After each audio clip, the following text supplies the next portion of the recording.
Welcome back to the DSR channel. And the UA feedback surveys have opened for this Mystic subclasses feedback. I think it opened on the 22nd, so a couple of days ago now. We've got 2 weeks to get in our surveys, our feedback surveys before it closes, and it does close like early in the morning on the last day. So don't think you have all of the last day, which is February 5th, to fill it out. I made that mistake once and didn't get to submit my survey feedback because I thought I'd have the rest of that day to do it. No, it closes at like 8 a.m. Pacific time on that day. So you got to be before that day. And so I've been thinking about this, right? So this is going to be version 2 of the Mystic Arts Monk. Think about what do I want to accomplish? It was great discourse online with all the viewers and some people on my Discord talking about, what is it? We've actually done some play testing now, so I've got some play testing experience with it. And it took me longer to kind of coalesce my thoughts around this one than I thought it would be. So I apologize I didn't get this out yesterday, but I'm getting it out today, and I do plan to get all of them out, all the others out today and tomorrow as well. So for this one, this is going to be version 2 of the Mystic Arts Monk. And here's the problems I think we need to solve with this, or that I'm trying to solve with this version of it, based on all the feedback. So once again, I still think it is important to solve that the blade cantrip, so booming blade, green flame blade, true strike, only work with weapons, and monks are very much weapons optional class. So I don't think we should allow just simply adding spellcasting this to push, not just simply adding spellcasting, but also your Gish extra attack type feature to push this into weapons only type monks, right? There's nothing about the Mystic Arts Monk that should be weapons only. If we were to focus on a weapons only monk, that should be the Kensai. So that's where we should put all the things for, we want this to be like, add fighting styles, add cool, interesting things relating to weapons and being a weapon focused monk. We should do that for the Kensai monk. Hopefully, when, not if, we get that in a UA. So this one shouldn't be a weapons only monk. This one should work with all different builds of monks. Mystic focus recovery spell slot scaling. All right, so Mystic focus recovering spell slots, it was a very contentious, hotly debated topic. And I think what it came down to, and after seeing it in some playtest and then, engaging with all kinds of people about their thoughts on it, I think that one is, the problem is at lower levels, it's very expensive, right? And so it's very poorly, it's hard to use because it's so expensive at low levels. And by expensive, what I mean is you below like level 10, you usually feel like you don't have enough focus points as a monk, and spending any of those to recover a spell slot seems like a crazy prospect. And I think that's where a lot of people are coming from when they're like, oh no, this is just fine as it is, or it's you're spending all of your main class resources to get this back. And I'm like, what are you talking about? All of them, right? And I realize I'm kind of skewed a little bit on the higher end of the levels because I play a lot of high level content, or DM a lot of high level content. So yeah, and so that I realize that's what it is. Right? In my perspective, and I think other people, who have similar concerns, I think we're coming from is at higher levels. Once you've passed that point where you stop feeling like you never have enough focus points, because you do reach that point with the monk, and then you start feeling like, well, you've got all kinds of focus points. You've got excess focus points. Once you reach that point, it's now trivially cheap to just start getting spell slots back. And so I think we need to fix the scaling on or recovering spell slots with Mystic Focus. Then this, a lot of people mention this. It just kind of feels bland, like it doesn't have a lot of flavor. So let's see if we can bring in a little more unique flavor in combat and out of combat. Simplify. So I think this does need to be simplified, and it needs to be balanced with the Arcane Trickster and Eldritch Knight. So if you look at those, the Arcane Trickster and the Eldritch Knight, they do not get a lot of features, both in number of features and their, especially at level 3, the power level of those features is very weak, right? Here's the Arcane Trickster. They get spellcasting, and then the only other thing they get at level 3, like this right here, is all of the features they get besides spellcasting. That's it. One at each level where the subclass gains features. And their level 3 one is a ribbon. You get to, Mage Hand, you can make it invisible. You can manipulate it as a bonus action. You can cast it as a bonus action, and you can use its bonus action to make a dexterity sleight of hand checks with it. I have never seen anybody do a sleight of hand check in combat. Yeah, never. Now, out of combat, that's pretty interesting, pretty could be useful, especially with creative players. In combat has almost no value. Magical ambush, all right? This one's actually pretty interesting. They don't get it to level 9, and that's their whole feature. Like they don't get anything else. Level 9. Level 13, versatile trickster. This is where you get to, like, if your mage hand is next to a target when you use your cunning strike trip option, then the mage hand can try to trip that other target too. I saw somebody try to use this once, and they tried multiple times trying to leverage it, and it was just really weak. So this is a very weak feature. And then spell thief. I don't actually think anybody has ever used that. Yeah, I don't think anybody's ever even attempted to use that feature.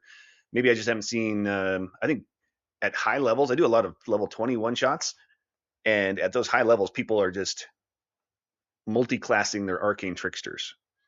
Um, so I don't think I've ever actually seen anybody attempt to use spell thief, but I think it would be pretty good based on reading the rules. I think it's pretty good. The fact that you can keep trying until you steal a spell, that's pretty good. But it is not a. None of these are super powerful features. Their main power comes from that spell casting feature that they got at level 3. Eldritch Knight, same kind of thing.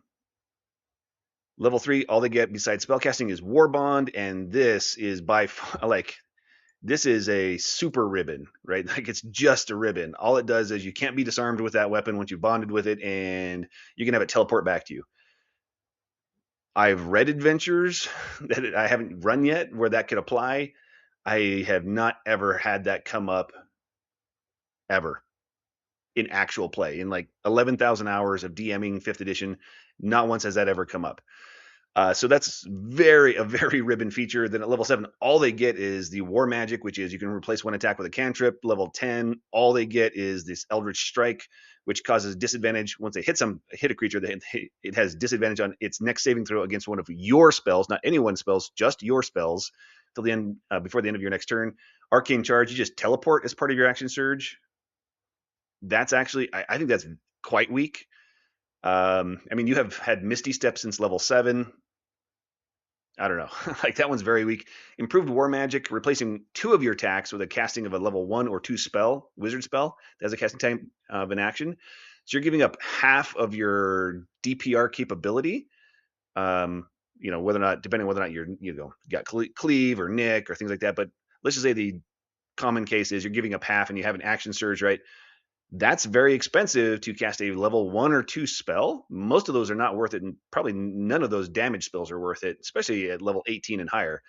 Maybe a control spell, maybe a defensive spell like Mirror Image is worth it, or Blur or something like that. But none of these are like really powerful features, just like the Arcane Trickster. These are all very simple. They all fit on one page, like half of one page. Um, and that's all they get besides spellcasting, right? So I think we were going too far with the last version of the Mystic Arts Monk. It was overly complex. It was, I think it's powerful. And in seeing it in play, the Mystic Arts Monk is probably more powerful than both of these. Both the Arcane Trickster, I would say definitely more powerful than the Arcane Trickster and the Eldritch Knight by a significant margin. And we should really, like, they should be balanced against these, not more powerful than these. Yeah, otherwise you create the situations where this is going to be the preferred choice all the time now, and then there's lack of variety in the game, and that's bad for the game. All right, let's get into details of V2 of the revision for the Mystic Arts Monk. Okay, so leave spellcasting as is, it's fine. So we're moving on now to other features, and okay. So I did have the feature in version 1 where they gain proficiency with Arcana and some benefits with that, and I frankly made myself walk myself back from that because the Eldritch Knight and the Arcane Trickster don't get that. The Sorcerer doesn't even get that. The Sorcerer doesn't get free proficiency with Arcana. It doesn't gain any benefits to Arcana, even though Arcana is based on intelligence, and the Sorcerer's spellcasting modifier is a Charisma, so the Sorcerer probably doesn't have a great intelligence score. It doesn't make sense that the Mystic Arts Monk is just far better at Arcana than the Sorcerer. So I removed that. That one hurt me a lot. But I think it's the right thing to do. But I still feel it's as I mentioned, problems to solve. It's important to not push this monk into only using weapons. So I left in this Mystic Arts feature. I rephrase it a bit and try to phrase it in a way so that if they ever create more blade cantrip type spells, it'll still work with those. So if you have a free hand, you can treat it as a weapon worth 1 gold piece for purposes of spellcasting with your sorcerer spells. So if they ever add another blade cantrip, that should work with those, especially if they use similar constructs. True Strike, they said it only has to cost 1 copper piece. With Booming Blade and Green Flame Blade, it has to cost 1 silver piece. So I just made it 1 gold piece just in case they change that again and raise it. And then there's some other interesting sorcerer spells, cantrips specifically, that just are rarely used, and I could envision being more useful on a monk because you are a melee character, primarily a melee character. So, and I wanted to bring a little bit more flavor of sorcerer stuff going on. So this is more flavorful, a little more unique in combat um, than just the kind of the bland. It felt kind of. Several people mentioned it kind of felt bland. This UA version, and I agree with that. Let's see if we can like bring in some of this flavor to make it interesting. So you get free careful spell effect on your sorcerer cantrips based on wisdom instead of charisma. So this is only on cantrips. It costs you nothing. Like you don't spend focus points or anything like that. You don't have sorcery points. So you just always get it, but it only applies to your sorcerer cantrips. And the sorcerer careful spell meta magic says, you exclude a number of creatures based on your charisma modifier. Of course, we have to change it to your wisdom modifier, so that's why that clause is in there. But then they might run in and use Thunderclap, which is a sorcerer spell. In combat. And when you get to level 6 and can do that, replace one of your attacks with it, that could be an interesting and compelling thing. Now, the problem, of course, is in the middle of combat, when you're in the thick of combat, it's very likely you have an ally right there. So this is just going to let you freely cast that and not have to worry about hitting a bunch of allies with your Thunderclap and similar spells like Sword Burst, right? Also very cool and thematic. I think that those, I have only seen those cast a very few times, and usually because it's just not very they don't make a lot of sense, right? They're usually on full casters. Full casters do not want to run into melee. They have friendly fire concerns, and it's just too many complications. The damage isn't great. So doing this and putting on a martial character that's melee focused, I think we might actually see those spells get cast, and they might have an interesting effect, especially when they start scaling. Because they scale faster than one of your unarmed strikes. So replacing one armed strike with it becomes more compelling at higher levels. I don't know. I didn't want this whole feature to be only about blade cantrips because there's only 3 of them in the game right now. Maybe they'll add more, maybe they won't. I wanted it to benefit other kinds of cantrips as well. So we're adding free careful spell on those kind of cantrips. So now we got a few more cantrips that are rarely seen used in play that might get used more often by this class, which would make it unique and interesting and flavorful and make it feel a little bit sorcery. I thought about giving just kind of some meta magic options of this, but I think there was a number of people who made the point that meta magic is the sorcerer's special thing, and just giving it to the monk would step on the sorcerer's toes, infringe on its identity. And I agree with that. Okay, so we don't want to like do that, step on that. So we want to be very, very careful with stepping on the sorcerer's toes. So yeah, and this is keeping in trying to keep in line with the Arcane Trickster and the Eldritch Knight. It should be very close to a ribbon feature. So this is ribbon-y. It does have a little mechanical impact, but it doesn't add net power, right? All it does is say, well, you can continue being an unarmed fighting monk and still benefit from these blade cantrips. And if we didn't add this, you would just fight with a weapon and still have that same power increase. So it's no net power increase. It's just broadening build possibilities with it, and then a little bit of interesting flavor with those AoE cantrips.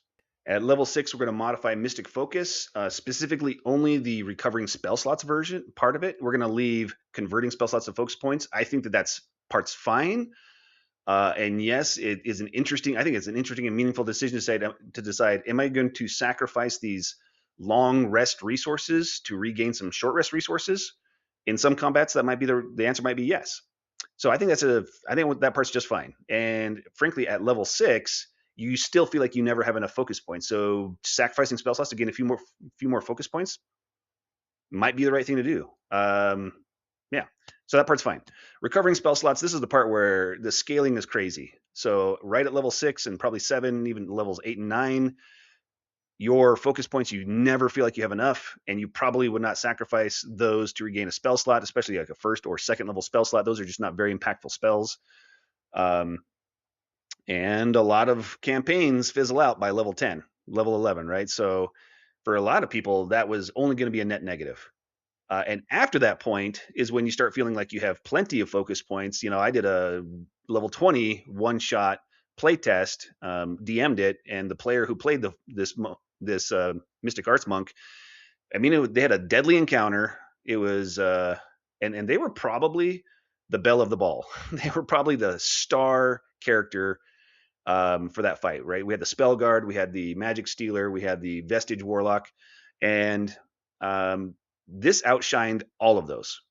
I think the Vestige Warlock was probably second runner up, and then the Spell Guard with their counter spell and the auras and things like that was just very strong support. I mean, they all performed well. This one was outstanding, and they finished the fight. I mean, they did a ton of damage. Like every round, they just cast a spell with their action, just cast a spell their action, so they didn't make any attack with action. Then they just did flurry of blows as their bonus action, so they still made 3 attacks every round. They still cast a full action spell every round. And you might be saying, oh, well, an extra fireball. They did do fireball, but fireball is not the most impactful thing to do. They could lay down control effects, right? And level 3 and 4 control effects are just as strong as higher level control effects for the most part. You've got hypnotic pattern, you've got fear, you've got confusion. Those are all great control spells. And you can cast those as your action and still make 3 attacks as your bonus action, which is most of your damage. So you still have more than half of your DPR, plus casting a very strong spell. Plus, their spell save DC was higher than everyone else's. Yeah, because they had 24 wisdom. So their spell save DC was 21. The Warlock only had a spell save DC of 19, right? No one else, no other class, not wizards, not sorcerers, not any class in the game can get their spell save DC above 19, except sorcerers with innate sorcery who raises their spell save DC to 20 while they have innate sorcery running. But the monk just baseline all the time, 21 spell save DC, and that's without magic items. So they are strong. All right. So they did that and they finished the fight. It went 4 rounds. It was a deadly encounter. Lots of spellcasters they were fighting, and just lots and lots. There was a big giant. There was there was all kinds of things. It took 4 rounds. So that monk finished the fight with 16 focus points. They spent 4, and it was just on flurry of blows every round. And they locked all kinds of things down. They dropped multiple fireballs. They spent every one of their 3rd and level spell slots. They had 3 3rd level spell slots. They spent all of those. They spent their 4th level spell slot. That was their 4 rounds actions, was those 4 spell slots. So they were down 4 spell slots and had 16 focus points at the end of the fight. And with 16 focus points in this table, they could have just spent 16 focus points, regained their 4th level spell slot, 2 of their 3rd level spell slots, and then just done Uncanny Metabolism to regain all of their focus points and gone to the next fight with nearly having every spell slot still. They would have been down 1/3 level spell slot and full focus points, and and then just done the same thing again, right? Without even having to be conservative with focus points or anything. They just spent every top level spell slot they had. They spent as many focus points as they could. It was this super strong. So all right, so let's fix the scaling on that. All right, so instead of having you spend focus points to regain spell slots, we'll have you, when you use Uncanny Metabolism, we're going to call it Mystic Metabolism. So when you use Uncanny Metabolism, you just regain 1 spell slot. And of course, you'll choose your highest level spell slot. And if you're a straight classed monk, we don't need to have any more rules to it. But of course, if you multi-class, you might have higher level spell slots. So we want to limit this to the same level that you would get in that table, which is you can't regain more than a 2nd level spell slot when you're at level 7, and you can't regain more than a 3rd level spell slot until you're you can't even get a 3rd level spell slot until you're level 13. And you can't regain a 4th level spell slot until you're 19, right? So we want to have that same level of scaling on the spell slot, maximum spell slot level, which is your monk level divided by 6 rounded up. So same calculation there on the max. Mystic fighting style, leave that as is. That is the only thing that the Eldritch Knight gets at this level, right? They're getting War Magic, which just lets them replace 1 attack with with a cantrip. So you're getting 2 things at this level, and both the Eldritch Knight and the Arcane Trickster got 1 thing. Neither of them, and either one of them is only as powerful as one of these.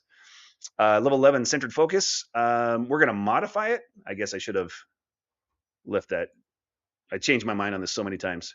That should have still been there. Sorry. So we're going to modify it, which is keep everything as is. But when you spend a focus point to take one of those Monk's Focus bonus actions, you can also cast a sorcerer spell that has a casting time of 1 bonus action as part of the same action. So we're level 11 now, which means we have access to first and second level spells. We're going to get access to third level spells pretty quickly. And here are the bonus action cast sorcerer spells. Expeditious Retreat, you should never take that as this monk. You already can use your bonus action to just dash whenever you want. So that's a trap. Don't do that. Jump, though, that one's an interesting one. Now, here's the problem with these spells for this monk, right? Bonus action cast spells are designed to be combat spells, right? Because bonus actions and time only matter when you're in combat. When you're out of combat, it doesn't matter if it's a bonus action. Probably doesn't even matter if it takes a whole minute. So bonus action spells are combat only spells, but the monk's bonus action is so strong from their monk base class that we may never, like, you're strongly incentivized to use that, and you'll probably never cast these because most of these don't keep up with, probably none of these keep up with what your monk's bonus action is, right? Level 11, which is what we are, you can, for 1 focus point, flurry of blows for 3 attacks. That's better than all of these. So now I have this contention for your bonus action. You may just, like I said, just may never cast one of these spells, but I did want to keep this kind of flavor of being this interesting spellcaster, sorcerer spells, things like that, for this class and subclass specifically, and wanted to keep it feeling a little more, more gishy. So that's the idea here: is when you spend a focus point for one of your monk's focus bonus actions, you can also cast one of these. You still have to spend a spell slot. You still have to respect the one spell with a spell slot per turn rule. But you can cast these. So now you have options like jump, where you don't have to choose like, well, on the round I cast jump, it actually is better to just do step of the wind in that round. Now on later rounds, now that I already have jump cast, if I do step of the wind and have jump already going, now that's better. So now you don't have to make that, trade-off. You can just cast jump as part of step of the wind if you want, if you're spending that focus point. You still spend a spell slot, and now you've got even more movement. Arcane Vigor, you just heal yourself as part of your flurry of blows, right? Or you can kinetic jaunt, and then you no longer have to worry about opportunity attacks. Or you can use magic weapon. Misty Step to teleport as part of your step of the wind, right? Or create a shadow blade as part of your flurry of blows, and then do flurry of blows first, and then use your action with shadow blade to attack. Or a Chardalon Stride, which is an interesting option, right? Use that with step of the wind focus point, and you not only have a massive amount of movement speed, you also have don't provoke opportunity attacks, and you can just be running past everything, causing an automatic 1d6 fire damage, which isn't a lot, but there's no save, there's no attack roll. It just happens as you run past everything, and if you've got step of the wind focus point, step of the wind going, your movement speed is like 90 or higher, and you don't provoke opportunity attacks. So you can just run past everything and just deal this damage to every creature every round, and then end up wherever you want on the board, on the battlefield, to end your turn, and then just do it again every round. So, and once you get to level 19, you can upcast it to level 4, and all of a sudden it's 2d6 now, which is a lot better. Now you're fighting stronger monsters, which are level 19, but that's still an interesting option. So it kind of preserves the interesting options, creates a unique style that you might not see, that I don't think you would see with any other multi-class combination, right? This creates a unique fighting style, which is what I was going for, a unique spellcasting fighting style, especially for monks, but even a different fighting style than what you might see from the Arcane Trickster and the Eldritch Knight. So that's level 11. Moving on to level 17, left is the same. I just changed the name back to Improved Mystic Fighting Style for naming consistent. I don't know. It just felt better than Flurry of Magic. But this works the same as before. So when you use Flurry of Blows, you can sacrifice 1 or more of those attacks to cast a sorcerer spell of levels 1 to 3. You have to sacrifice a number of attacks equal to the spell slot level you're casting. And the spell needs to have a casting time of 1 action. So this is a little bit like a quicken spell. You are giving up, you have a little more flexibility than what the Eldritch Knight does, because the Eldritch Knight always gives up 2 attacks to cast a first or second level spell. This one is, if you want to cast a first level spell, you only give me up 1 attack, which is probably what I think they should have done for the Eldritch Knight. But you can actually cast up to 3rd level spells with this. So a little better than what the Eldritch Knight can do, but you're giving up 3 attacks for it, which is more than half of your DPR. So feels like an interesting trade-off, or worthwhile, that trade-off makes sense. And just to put the last thing in there, says that you cannot use this feature and the centered focus feature to cast 2 spells with the same bonus action. So you can't Yeah, so you just can't cast two spells with your bonus action. Still only one spell. I think that most of the time that would be controlled by you can't cast two spells in one turn with a spell slot, but you might have some free castings of things, and that might be too much. Although you don't have that many free castings. Like you've got what Shadow Touched and Fey Touched and Vampire Touch. Now you have a couple of three free castings of second level spells.